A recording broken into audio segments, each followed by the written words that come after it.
Bonjour, nous sommes le jeudi 22 octobre. Comme vous l'avez vu, nous sommes de nouveau dans le cadre d'un plan d'urgence sanitaire sur les grandes métropoles, dont l'Île-de-France.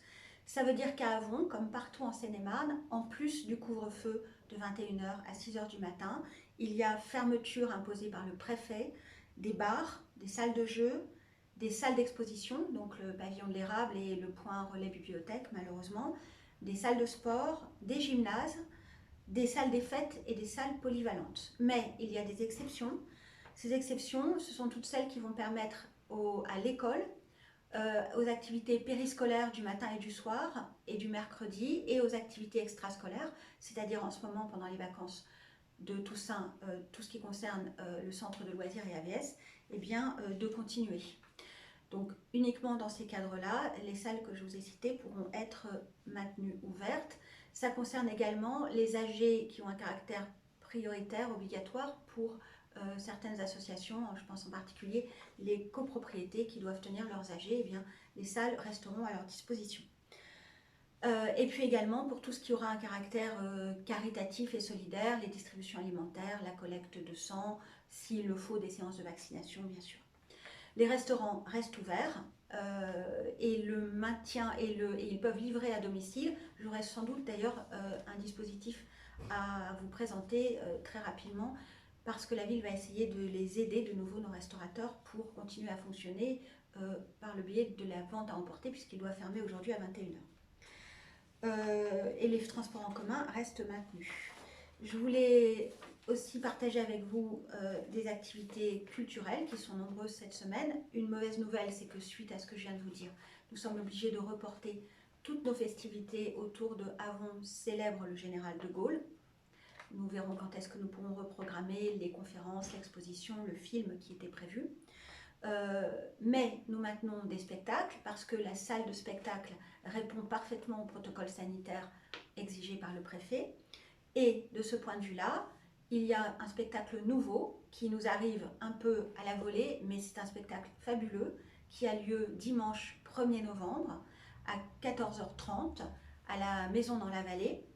C'est un Godspell, ça s'appelle Godspell et c'est réalisé par l'école de comédie musicale. J'ai vu ce spectacle avant-hier en assemblée, en répétition générale, et c'est extraordinaire. Je vous conseille vraiment de venir. C'est la reprise d'un spectacle des années 70 qui avait été fait à Broadway, et la thématique, c'est l'évangile, mais à travers une vision totalement pop et renouvelée. Donc venez nombreux ce dimanche 1er novembre à 14h30. Il y a aussi un autre spectacle vraiment magnifique qui est pour le public jeunesse, pour les enfants. Ça peut être vraiment dès les tout petits, dès 4 ans. C'est Les Yeux de Taki. C'est un spectacle à la fois de marionnettes, d'ombres chinoises, un conte inuit.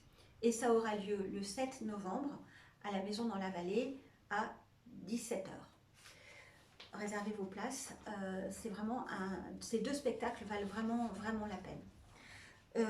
Je voulais également vous dire qu'il y a la conférence de Altaïr qui remplace Connaissance du Monde, mais vous savez, c'est exactement la même chose, c'est-à-dire une projection d'un documentaire sur un voyage. Cette fois-ci, c'est la Californie, avec après un débat avec le réalisateur qui sera sur place.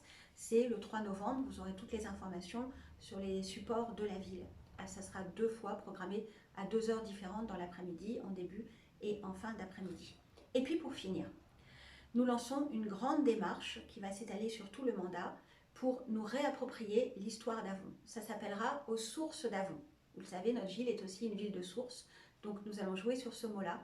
L'identité d'Avon est trop méconnue, donc si vous avez, vous, des souvenirs, que ce soit des souvenirs, des lettres, des documents papier, ou des témoignages d'Avon que vous avez pu connaître, ou vos parents, grands-parents qui voudraient communiquer là-dessus, vraiment, écrivez-nous. Il y a une adresse dédiée qui est patrimoine@avon77.com et il y a un numéro de téléphone, le 06 33 34 80 58.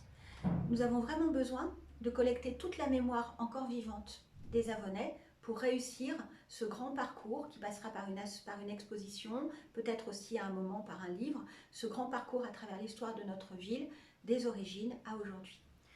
Voilà, bah écoutez, il n'y aura pas de petit journal la semaine prochaine et je vous souhaite une bonne semaine et de bonnes vacances pour ceux qui en prennent.